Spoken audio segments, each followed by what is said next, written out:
ദേശീയപാത അടഞ്ഞതോടെ ഇടുക്കി മൂന്നാറിന്റെ യാത്ര ഒറ്റപ്പാലത്തിലേക്ക് ചുരുങ്ങി. തകർന്ന കൈവരികളുള്ള ഇടുങ്ങിയ പാലത്തിലൂടെയാണ് ഇപ്പോൾ ആയിരങ്ങളുടെ യാത്ര. മണിക്കൂറുകൾ നീളുന്ന ഗതാഗത കുരുക്കും. മൂന്നാർ CSI പള്ളിക്ക് സമീപം മണ്ണിടിച്ചൽ ഭീഷണിയെ തുടർന്ന് ദേശീയപാതയിൽ പൂർണ്ണ ഗതാഗത നിയന്ത്രണം തുടരുകയാണ്. ഇതോടെ മൂന്നാർ ടൗണിലേക്കും ദേശീയപാതയിലൂടെ മറ്റു പ്രദേശങ്ങളിലേക്കും പോകുവാൻ പോലീസ് സ്റ്റേഷൻ സമീപത്തെ ചെറിയ പാലം മാത്രമാണ് ഇപ്പോൾ ഉപയോഗിക്കുന്നത്. പാലത്തിന്റെ അപകട സാധ്യത കണക്കിലെടുത്ത് ബസ്സുകളും മറ്റു വലിയ വാഹനങ്ങളും പാലത്തിലൂടെ കടത്തിവിടുന്നില്ല. ചെറിയ വാഹനങ്ങൾക്ക് മാത്രമാണ് അനുമതി. എന്നാൽ ഇടുങ്ങിയ പാലവും തകർന്ന കൈവരികളും യാത്രയെ കൂടുതൽ അപകടകരമാക്കുകയാണ്. ഒരേ സമയം വളരെ കുറച്ച് വാഹനങ്ങൾക്ക് മാത്രമേ പാലം കടക്കാൻ കഴിയൂ.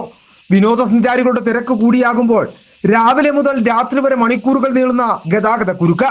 ഗതാഗത നിയന്ത്രണം പോലീസിന് വലിയ തലവേദനയായി മാറുന്നു. பழைய மூணார் பாகத்தில் உள்ள CSI சர்ச் பக்கத்தில் மண் இடிஞ்சதுனால இப்போ எல்லா வண்டிகளும் போக்குவரத்து எல்லாமே வந்து நமக்கு மூணார் போலீஸ் ஸ்டேஷன் ஹைவே வழி வந்து ஒரு சின்ன பாலம் இருக்குது. அந்த பாலத்து வழி வந்து போஸ்ட் ஆஃபீஸ் ஜங்ஷனில் போய் ஜாயிண்ட் ஆகுது.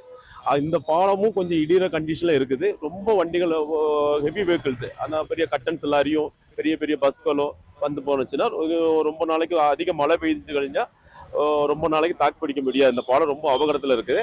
அந்த CSI பக்கத்தில் உள்ள மண் இடிஞ்சல கொஞ்சம் சரியாக்கி செஞ்சு விட்டாச்சுன்னா நமக்கு மெயின் கூட சிட்டிக்கு வர பஸ்ஸுகளும் பொதுமக்களுக்கு வர சின்ன வாகனங்களும் ஆட்டோ ரிக்ஷாவும் எல்லாம் போய் வந்து நல்லா ஈஸியாக இருக்கும். എല്ലാവർക്കും ഇതിനാல வந்து തൊഴിൽ രീതിയിൽ ரொம்ப ബാധിക്കக்கூடிയത് ഇருக்கு. മഴ ശക്തമായാൽ നിലവിലെ സാഹചര്യം കൂടുതൽ ഗുരുതരമാകുമെന്നും നാട്ടുകാർ ചൂണ്ടിക്കാട്ടുന്നു. City vision Munnar.